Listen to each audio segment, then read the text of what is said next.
Global Muchidão, realizing just transitions.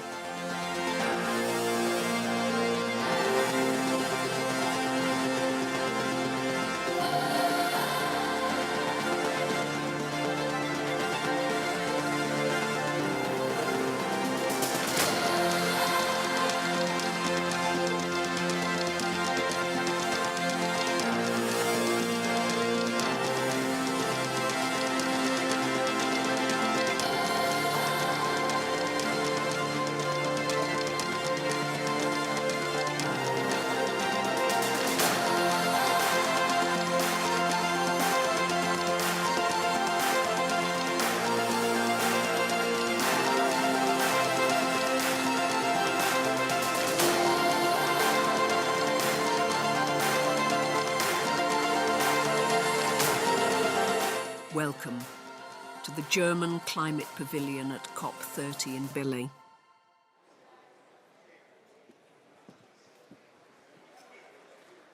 Good morning, everybody. The German Climate Pavilion. It's wonderful to see you back here for our Thursday morning start for another beautiful side event here. We already mentioned a few things at the press conference, at the previous press conference, but we are diving now a little bit deeper into the topic of nature-based climate action as a key instrument, of course, for achieving climate targets. And that's where we are diving in to peatland protection, restoration, and wise use as a global nature-based solutions. And we will look into different perspectives to South America, to Africa, to Asia, but also to Germany. So again, to the panelists, thank you so much for being here. And for the official welcome address, I welcome here on stage now the Federal Minister for the Environment from Germany, Carsten Schneider.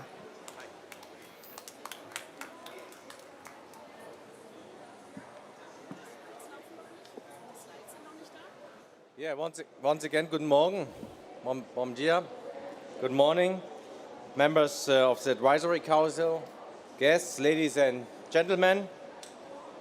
Welcome once again to the German Pavilion. Our focus this morning is on nature-based climate action, and rightly so. We need to talk about nature's contribution to climate action and whether or where better to do so than in Belém. Here at the mouth of the Amazon, we can see the amazing diversity of nature and its services for our planet. At the same time, we can see how vulnerable nature is in the face of one large-scale plan, and it's unique. Our action plan is an investment in the quality of life of future generations.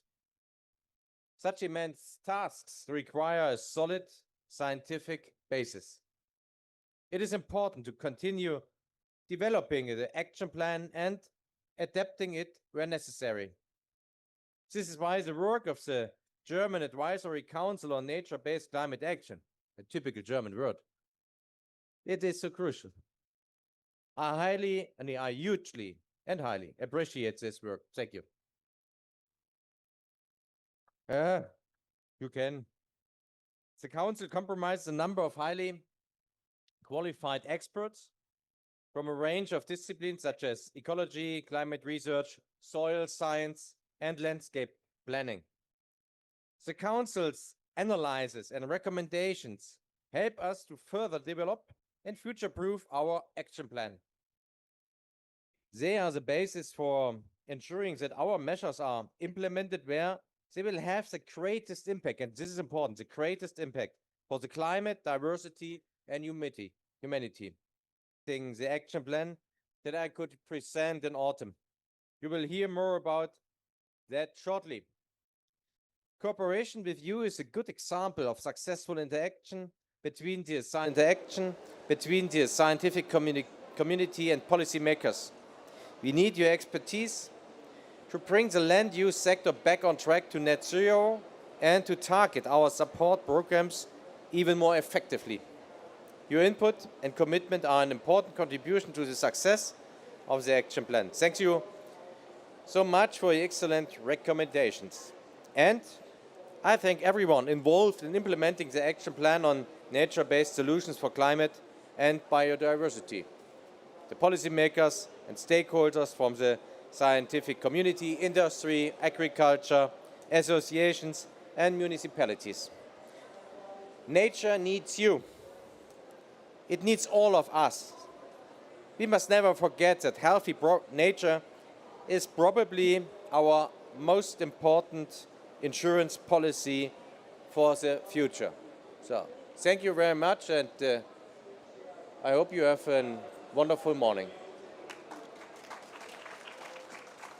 Thank you very much to the Minister Carsten Schneider. And before you have to leave, of course, because the calendar and the agendas, they are very busy, please join me to the panelists for a quick photograph here on stage. Yes, please. But the tables are very wobbly, so just be aware. But of course, we'd like to have a little family photo, group photo, because this is now the opportunity. A warm welcome, of course, to Franziska Tanneberger, to David Okot, to Professor Haruni, Krisnawati, and to Dr. Suelma Ribeiro Silva. And we go into all your perspectives in a second.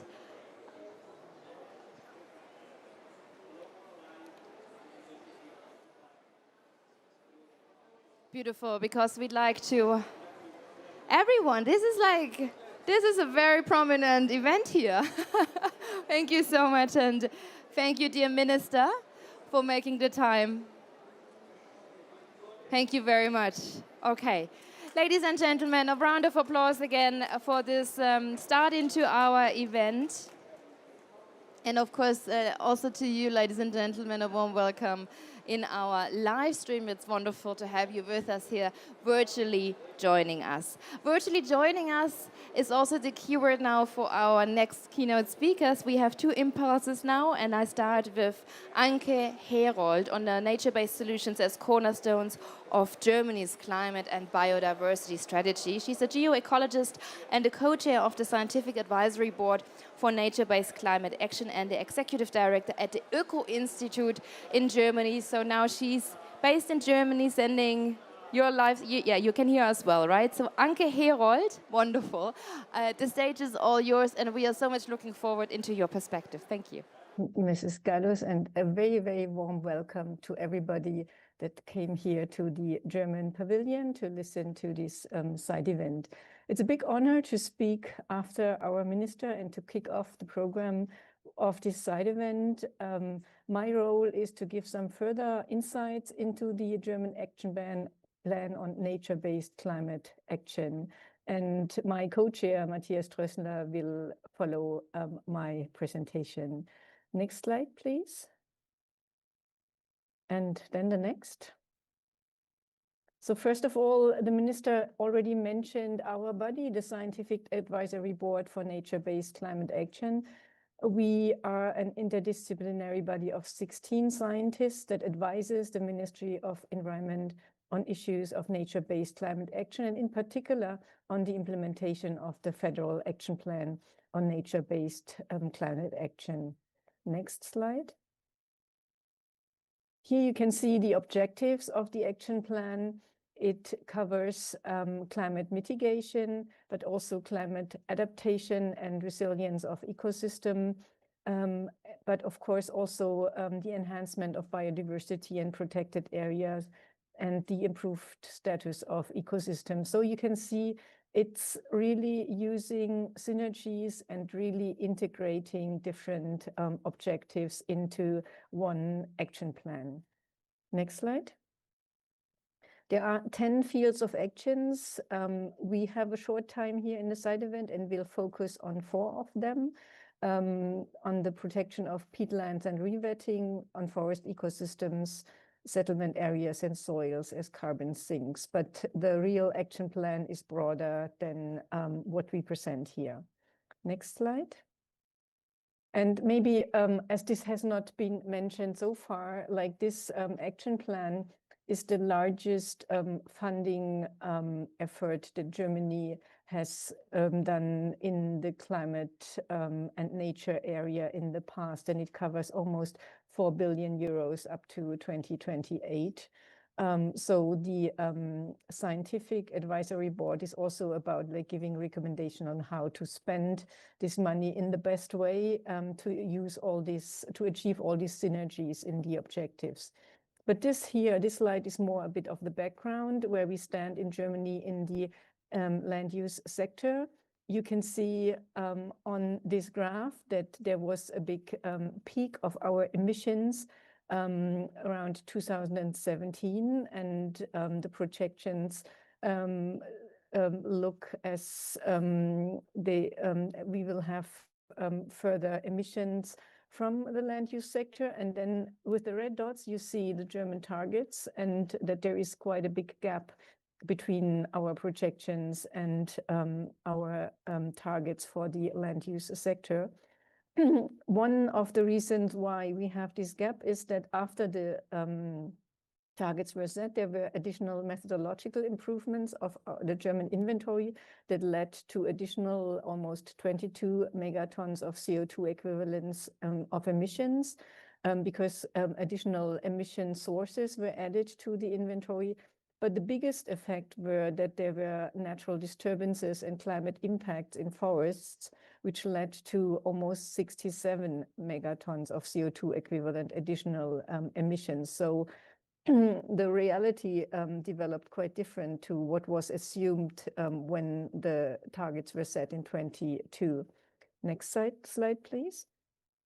But this also shows the urgency of this action plan and why it was put together, because we really need to do more in this sector. And here, this graph looks only at the forests.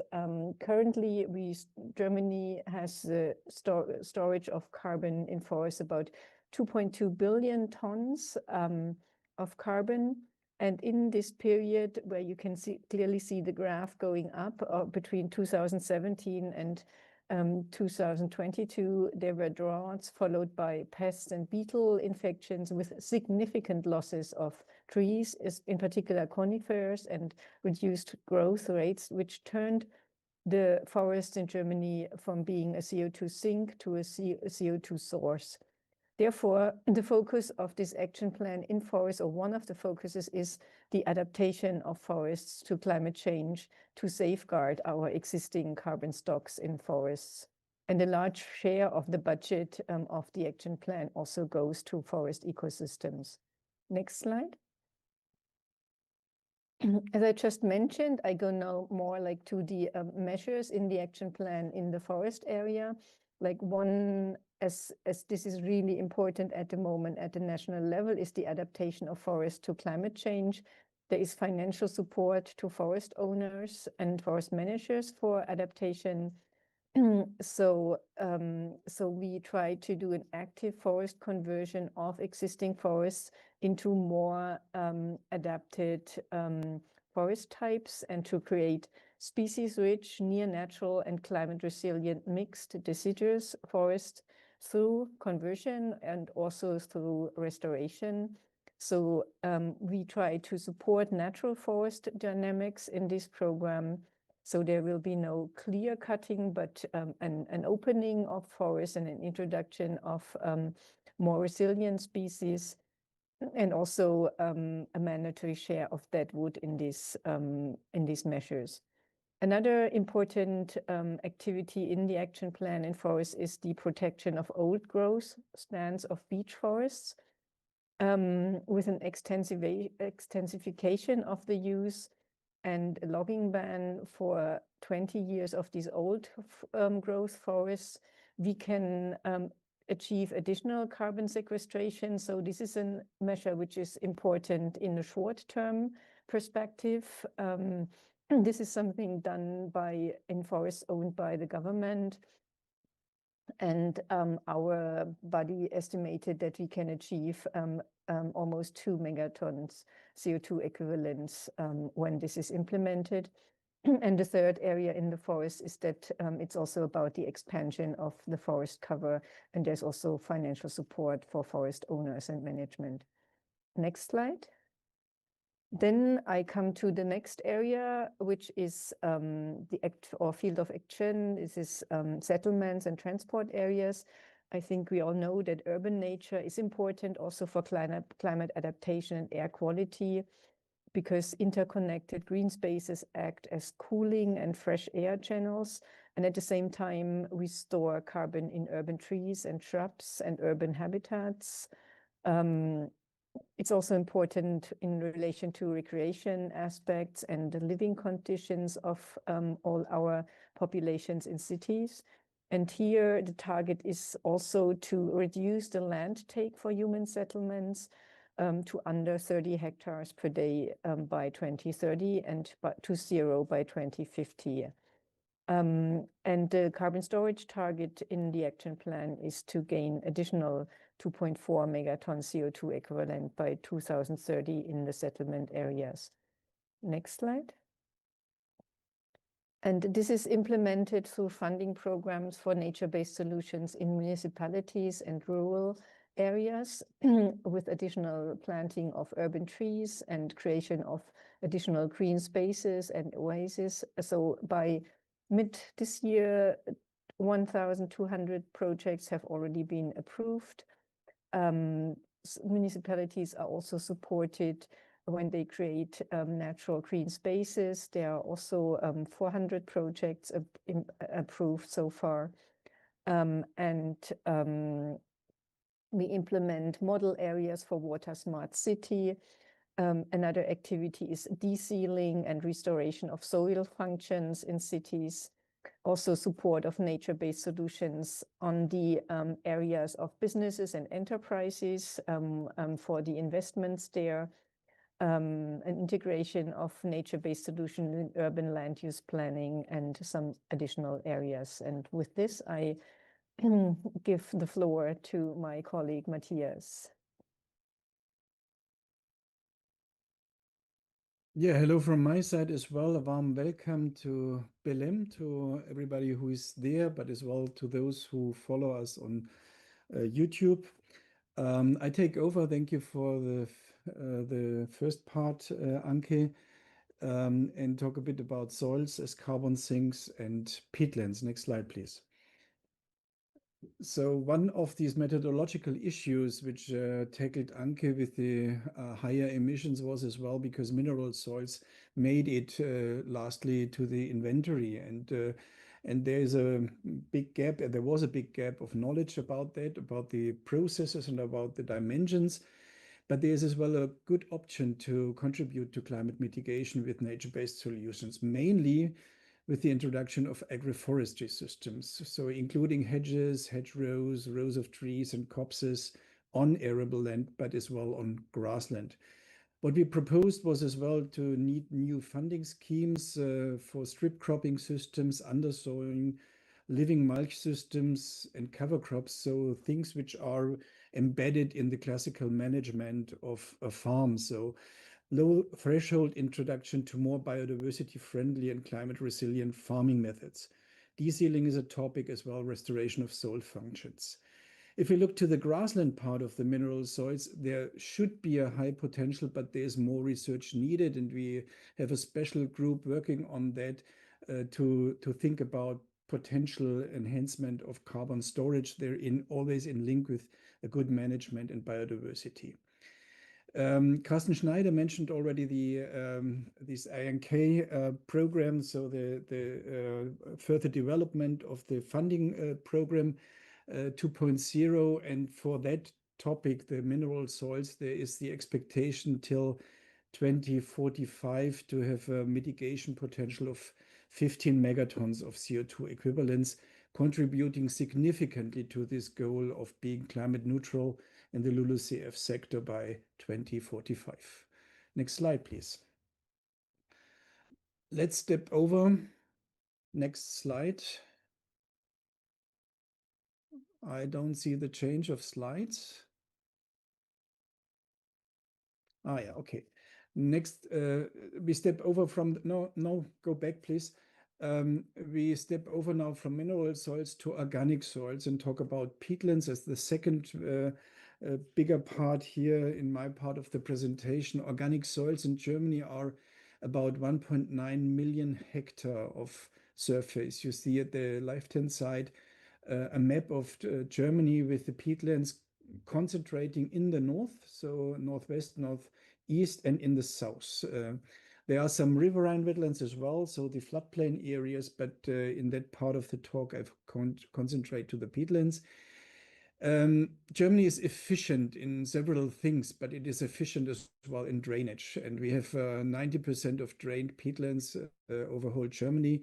The land use and land cover is stratified in grassland mainly, cropland is second, forest 15%, some remaining wetland in the category of preserved or restored, so in these IPCC and UNFCCC categories, some settlement on it and a minor part in peat cutting. What we know and what we studied and researched a long time for is that these are hotspots for greenhouse gas emissions. We have the highest emissions in cropland, more than 40 tons CO2 equivalents per hectare and year. That's really a lot. And Thünen Institute in Braunschweig is doing the inventory for the peatlands and using a tier 3 methodology, coming up with about 53 megatons of CO2 equivalents per year. And this is equivalent to 7% of German fossil emissions. So it's even in an industrialized country, this is really a big deal. And it is something to look at if you would like to meet our carbon goals. Next slide, please. And but as well, it's not just looking to it from the climate point of view, it's as well looking to the sector from the point of view of maintenance of conditions for agriculture. And what you see here is on the picture, the soil surface 1836, where this a recent picture of the soil surface in 2020.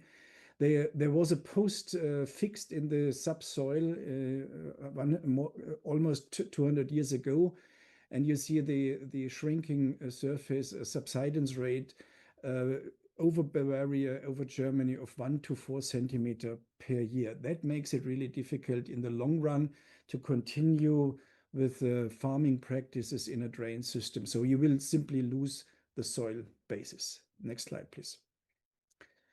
What can we do? So, and there are really the key issue is to make the peatlands wet, and wet management options are conversion from cropland to grassland, rewetting of the grassland, developing adapted pasture systems. You see an example here with water buffalo. That is not from the tropics. That's really a picture from Germany. Paludiculture with alternative crops like reed, sedges, reed, canary grass, cattail. And if we apply them, so these paludiculture types, which I mentioned at the moment, we have found out the highest mitigation potential ever at the moment when we convert from cropland to this type of paludiculture with a mitigation option of up to 50 tons CO2 equivalents per hectare and year. For the peatlands in this new program, in the updated program, there is a goal. And this target for Germany is minus 28 megaton carbon dioxide equivalents per year. And in that target, this high efficient measure of minus 50 tons with the paludiculture is not yet involved. So we should have maybe a bit more of a spectrum at the end. Next slide, please. But how to achieve that target? I think there are several key issues which we should look at. Funding is one of the major topics. And for that reason, this big funding scheme, which is rolled out at the moment, is really a key issue. And so we expect that this is really stable for the future. So the program made it from the last government to the up-to-date government. So that's a good news. But as well, we need education and knowledge transfer. So we should educate peatland experts to be able to answer all these questions and design research and management projects. We need bioeconomy, sustainable value chain. So with all these plants, which are alternative crops, there should be set up a big strain of economy. For example, in the building sector, we can then replace fossil fuel created walls and so on. Another thing which is really important are CO2 certificates. Though we have a new framework from the EU, and within that framework, certificates can be maybe a potential additional funding scheme. But as well, we need to change legal framework. So one thing is really that the framework of rewetting should be recognized in the Federal Water Act as a priority activity. As well, peatland rewetting should be recognized as overriding public interest. We have at the moment overriding public interest for traffic chains, for energy investments and so on. But rewetting and nature-based solutions should have the same level. We have synergies with the EU Nature Restoration Law, where this INK funding scheme could help a lot in that and will help to meet this target. So next slide, please. Coming back to our overview, we didn't talk about several of these other aspects like wilderness and protected areas, which are really important. Everything what you see here is tackled in our report, and it is just to highlight at the moment in this presentation 4 of the main sectors, but all the others are important as well. So we invite you to have a quick look or a longer look to our report, which is available in English. And thank you very much for your attention. Next slide, please. Yeah, we thank you. And maybe this owl has a bit of strange position of his head, but this is really interesting looking to the future. And we're looking now interestingly to the panel discussion in Belém and how other countries tackle the same topic based on nature-based solution for climate protection. Thank you very much.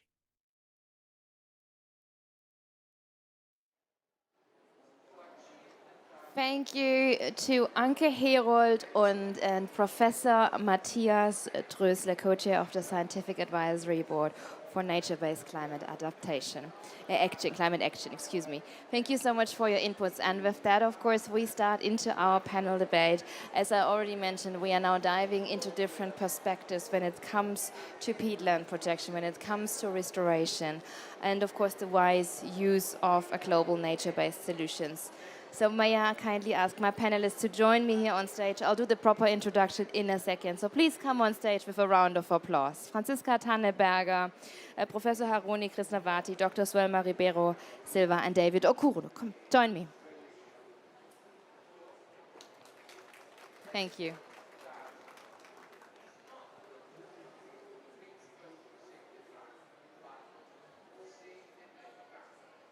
I'd like to give you a quick introduction, who is who, before, of course, I have a conversation. So we have Dr. Franziska Tanneberger with us to the right-hand side, a peatland scientist, member of the WBNK, and the director of the Greifswald-Meyer Center Science Policy Practice Interface for Peatlands. And then we have David Okot here in the center with us. He is the Director for Environmental Affairs and the Commissioner for Wetlands, joining us from the management in the Ministry of Water and Environment in Uganda. Thank you also for making time. As we all know, the calendars are super, super busy.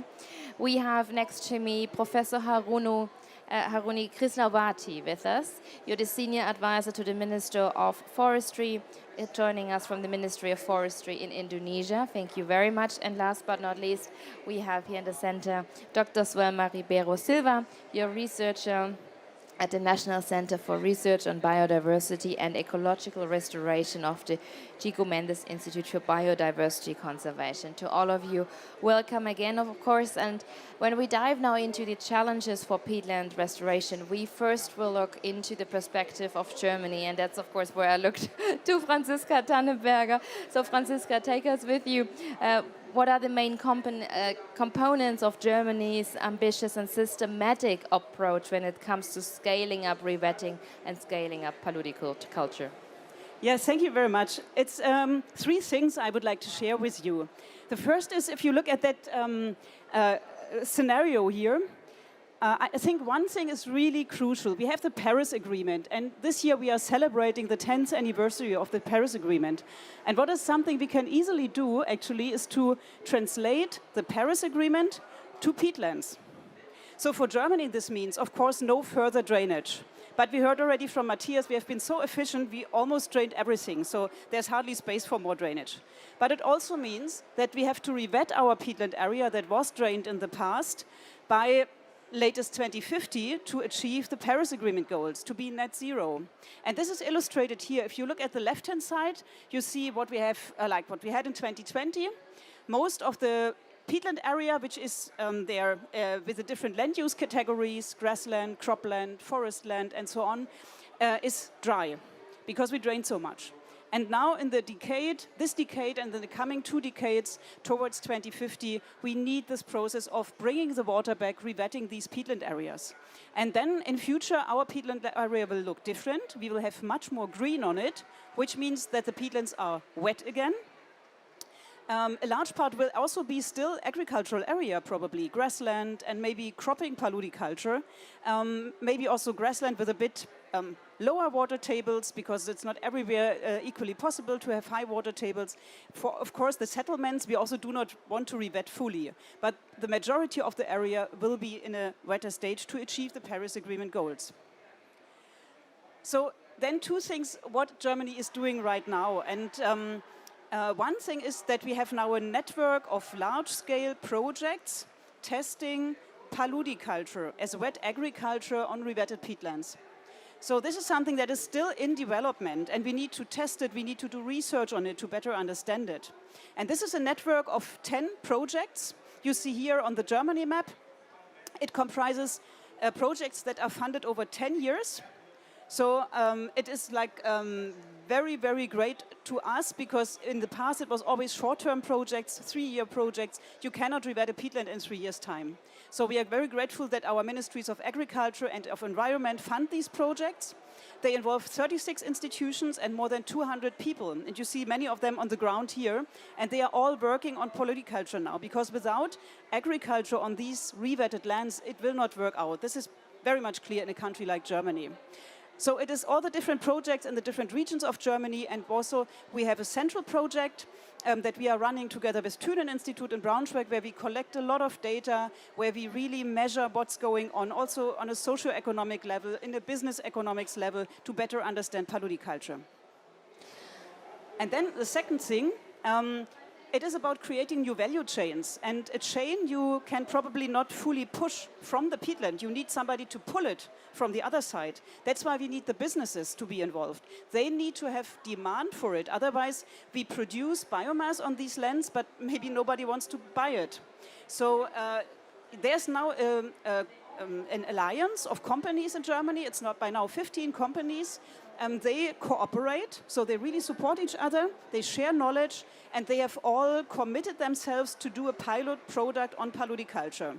So I meet a lot of people who find peatlands nice by now, but they are really doing something. They produce such a product and they want to scale it up in their own businesses. And we have by now 3 ready products from this. You see some of them on top. It's a packaging box made, so it's packaging material. But it's also a door, for example, of a company building houses. They fill a door with paludi material. So, and one of these companies already said, we commit ourselves long-term, by 27 we will do all our packaging boxes from this material. And we have calculated if only from these sectors 5% of the total biomass would be from wet peatlands, we could already generate demand for agriculture on 1/3 of the total area in Germany of agricultural use peatlands that will hopefully be rewetted in future. So this is quite substantial. Franziska, just a minute, wouldn't it be amazing to build such a pavilion out of paludi products? It's doable, right? It's doable, and it's exactly what I also thought in the press conference with our Minister of Environment before. All of this could be built from paludiculture materials. But so far, I mean, it is not on the market yet. But in future, this is feasible. Maybe also for Indonesia, for Uganda, for Brazil, for other countries, for the pavilions on COP, and that would be really nice, yeah. And with this, I would really like to open up now for the global perspectives. This is the global peatland map that we are doing and maintaining as a map product at the Greifswald-Meyer Center. You see, I mean, the majority of peatlands is in the north, but there's this belt of tropical countries. And here at COP30, we have the opportunity to meet up with our colleagues from Uganda, from Indonesia, from Brazil. And we want to share with them our perspectives. And yeah, I'm very glad to hand over. What a perfect bridge when we look into the Ugandan perspective. So David, I'm looking to you. Tell us a little bit more. What are the challenges in your country, in Uganda, when it comes to peatland protection and, of course, the implementation of paludiculture in your country? What we've just heard from an example in Germany. But take us with you to Uganda, please. Thank you, Moderator, and all the distinguished delegates. It gives us pleasure to speak at this COP about our experience in Uganda on peatland management and the challenges that we experience as a country. We are aware that peatlands have a lot of competitive uses, and in my country, they are being degraded for agriculture, infrastructure, development, settlement expansion, leading to biodiversity losses and greenhouse gas emissions. One of the challenges that we are experiencing as a country in Uganda. We also have a problem of insufficient data. This is a new science, and there are limited researches in this area. So peatlands, to Uganda, we are trying to do new discoveries in this area. And therefore, the new project that we have is trying to support us to ensure that we have a lot of data that will support decision making and also encourage community practices. We have a problem of incomplete mapping of our peatlands. We have not done a peatland inventory as a country, and we think that this is very, very critical for us as Uganda because it will help us to plan and manage peatlands well if we have the inventory of these peatlands. Inadequate awareness and knowledge gaps. As I said earlier, peatlands management is a new science. It's limited across. So we think that awareness is very, very important, both for leaders, communities, and policymakers to understand the importance of peatland management. We have a problem of limited, poor management of these peatlands due to technical capacities across where they exist in Uganda for the areas that we have mapped. And we think that the ministry, through collaboration with other development partners, including the German government, we are trying to move into this space to ensure that we have capacities built across the spectrum to enable us manage our peatlands effectively. We have a problem of sustainable polycultural and sustainable polycultural practices. Promoting products and practices that can be sustained remains a very big challenge in the different wetland and peatland types that exist in Uganda. And therefore, for us to ensure that this is done, we need a lot of innovations and practices that do not compromise the integrity and the functions of the peatlands. So, yes. Thank you, David. And you can see in the back, of course, from the different country perspectives, different peatlands. So enjoy the loop to bring you into the local perspective. But David, I'd like to stay with you in the Ugandan context because, of course, we also like to exchange here at COP about learnings for the use of peatlands and how to involve also the communities, because so often there's a conflict when of peatlands. So can you tell us a little bit about your learnings, about the learnings in the Ugandan perspective? Thank you very much, Moderator. As a country, there are key lessons that we have drawn in this area on peatlands, and among them include the following. Community-led conservation can sustain the efforts. We believe that if we encourage and promote community participation, this promotes conservation and will empower these communities to manage the peatlands sustainably and ensure that they are understood both as carbon storage and flood control mechanisms. We also see sustainable use for peatlands, promoting eco-friendly practices such as polyculture to support the local livelihoods. We believe that in the new projects of Peat for People, this will be one of the focus so that the local communities are able to see the value of peatlands as a source of livelihoods. We also want to promote participatory planning across the spectrum, from local governments at the community level, and this participatory planning will be able to inform policy and also resource mobilization for peatland management. We are thinking of issues of capacity building, which are very, very important. Peatland management is a new science, and therefore we need to introduce a lot of training and capacity building programs to empower communities so that we increase the knowledge across all of us to ensure that the peatlands are properly managed. We have issues of providing alternative livelihoods, especially in the areas where communities are entirely depending on peatlands, degrading them and exposing them to lead to greenhouse gas emissions. So these are some of the things we think will be able for us to help us manage and sustain peatlands in our country, Uganda. Thank you very much. And just a last question to the Ugandan perspective, because of course we are here at COP30. This is where the different country perspectives come together. What is something that another country can learn from your learnings? What would The frameworks to ensure that the policy frameworks are adequate to sustainably manage the peatlands. Thank you so much. Yes. Let's travel to Indonesia. Haruni, this is where I look to you, Senior Advisor to the Minister of Forestry. So tell us a little bit more when we see the map, of course, here on the right-hand side, but also on the left-hand side. See on the right-hand side, but also on the left from Indonesia. What are the challenges that are on your desk when it comes to peatland rewetting and the restoration? Thank you for the question. Yeah. Thank you for the questions.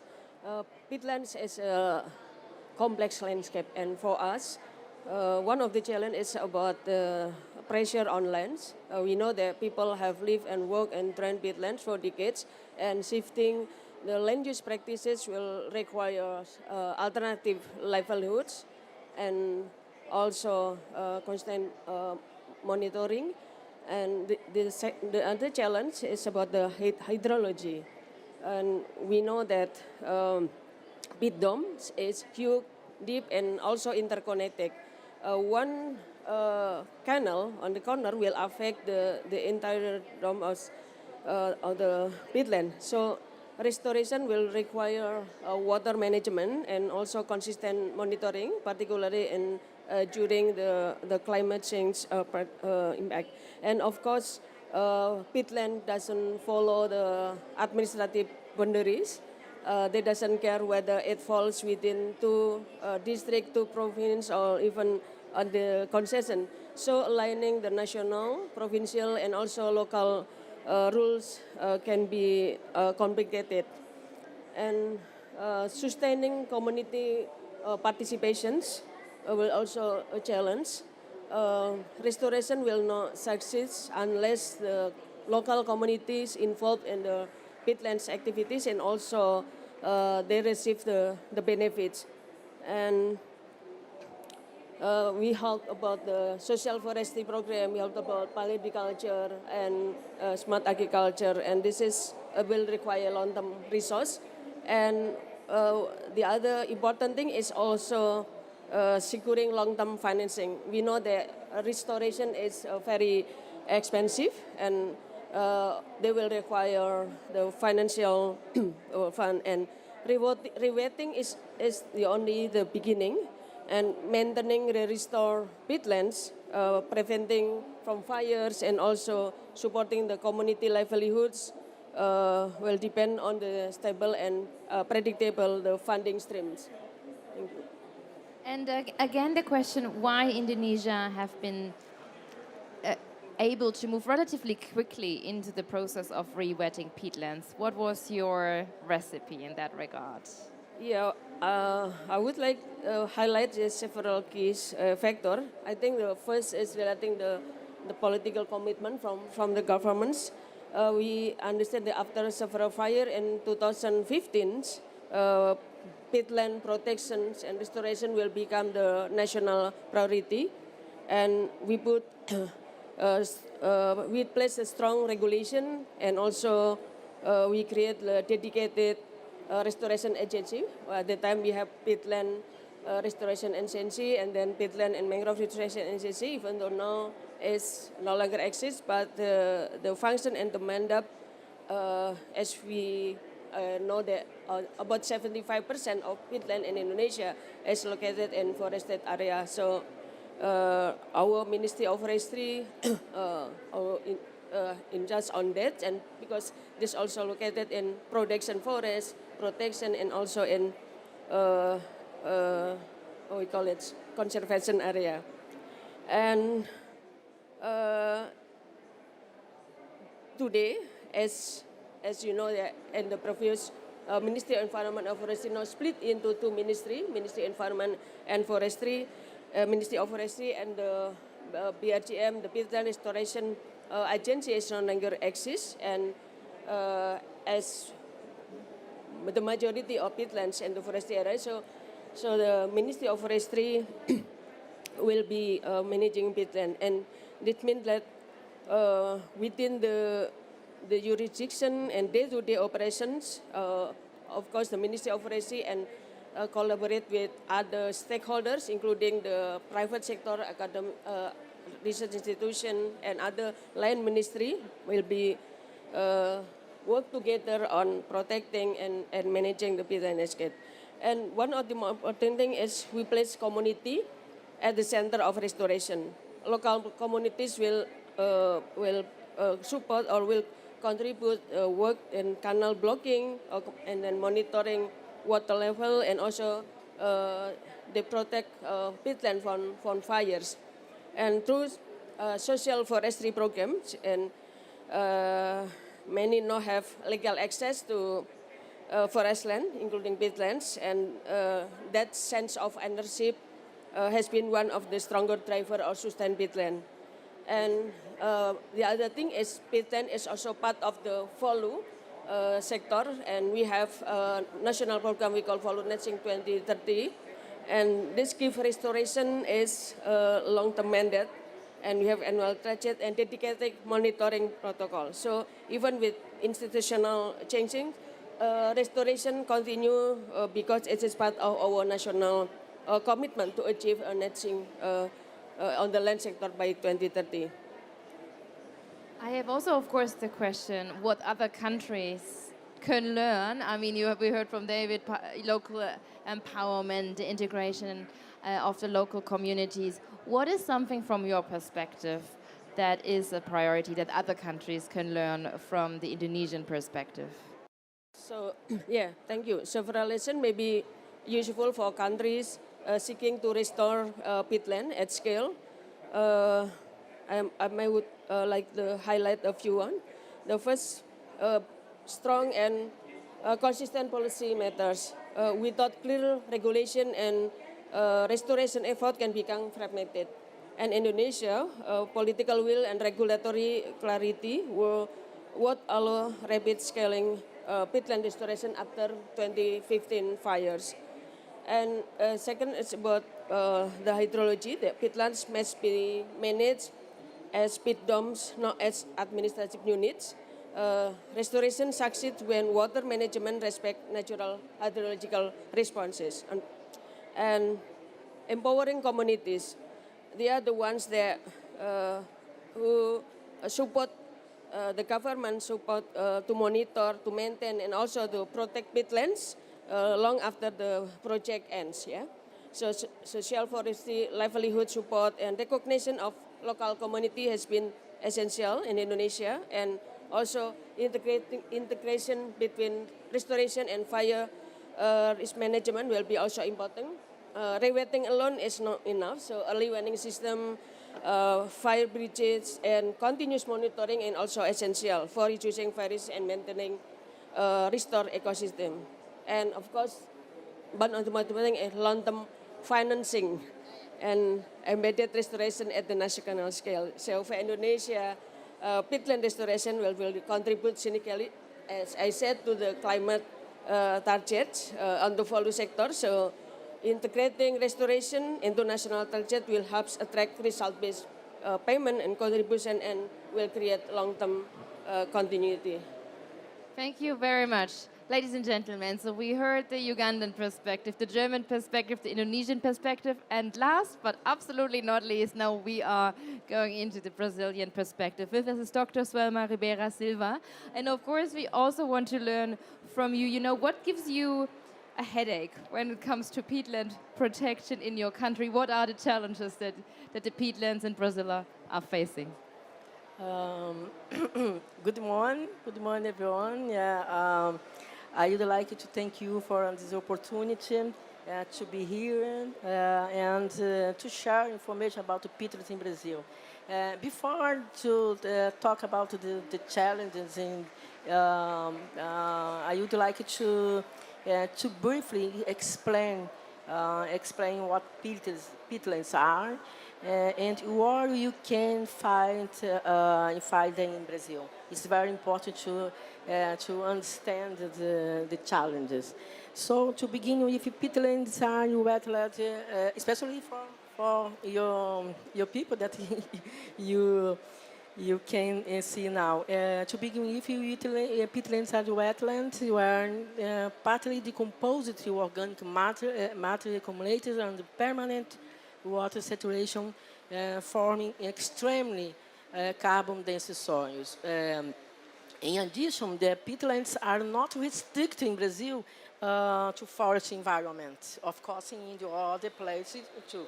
But it's very important in Brazil because in Brazil they can be found across the diversity landscapes from the Amazon forest to open cerrado. You can see some pictures in cerrado, in savanna, Brazilian savanna, coastal plains, pampas, grassland, and even small patches in the Caatinga. Caatinga is a kind of biome in Brazil. This is very important to peatland as well. It's also essential to highlight the magnitude and the global importance. Brazil may contain around 226,000 square kilometers of peatlands, which represent about 2.6% of the national territory, and makes Brazil the tropical country with the largest peatland extent. So in respect to climate importance, Brazilian peatlands store estimated 7 gigatons carbon, although some studies suggest this value may be higher. So it's very important to understand the ecological diversity, the geographic distribution, and enormous carbon stock that when you talk about challenges and opportunity for peatlands protection in Brazil. That's I would like to call attention by when you talk about challenges. I think the principal challenges in Brazil now in relation to peatlands is about our legislation that doesn't recognize peatlands as a specific type of wetland. So even when they are clearly water saturated areas, but they don't get the protection they need. So this point is very important because the law doesn't include these water saturated areas in legislation.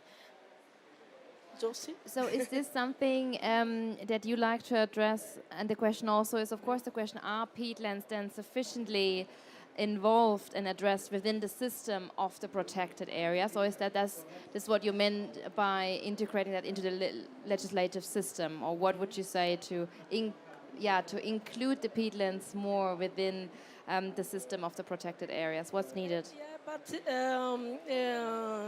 it's not sufficiently addressed, of course, in peatlands within our system of protected areas. Not yet, because you know that Brazil has a very large protected area system. And we have more 2,000 conservation units. Brazil is a big country. It is a wonderful country. So you have many parts of Brazil, you have peatlands. And many peatlands, I know that may fall inside these territories. And so, but you know, but you don't know how much,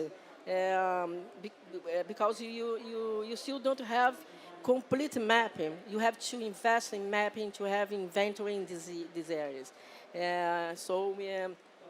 But you because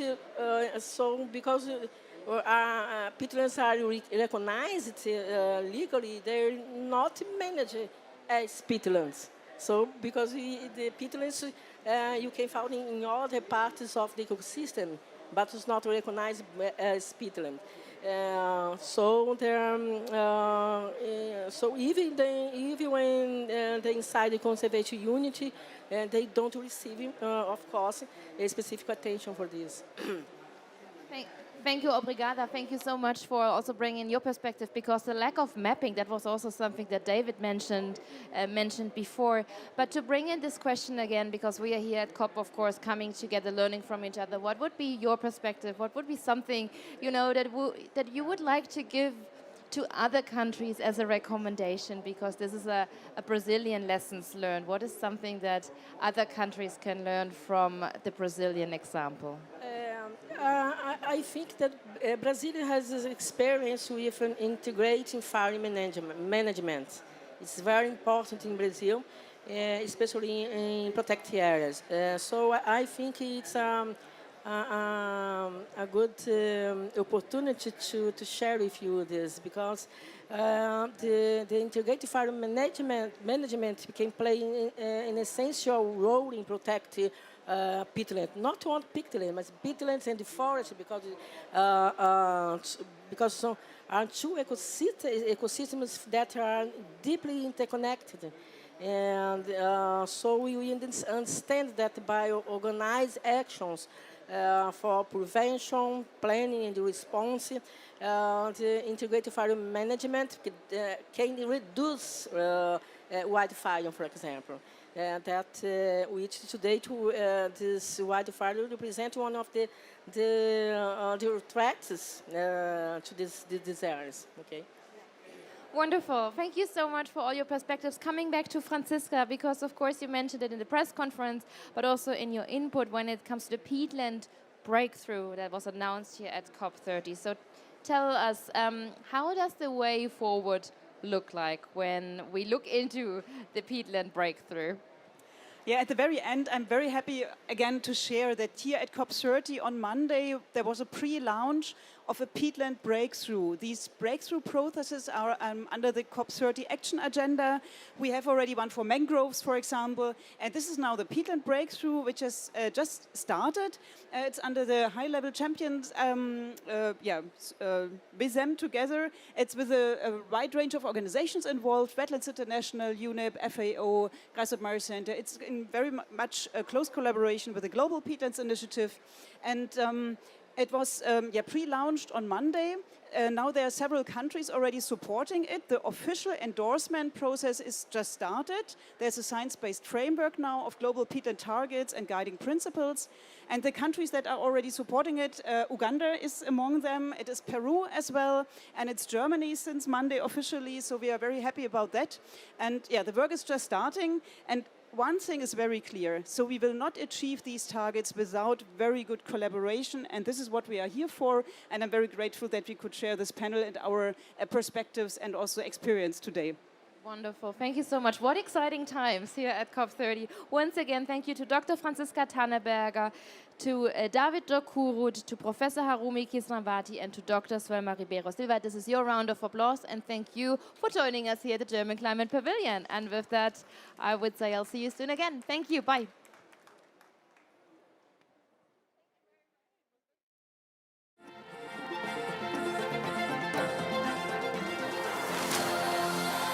Global Machidão. realising just transitions.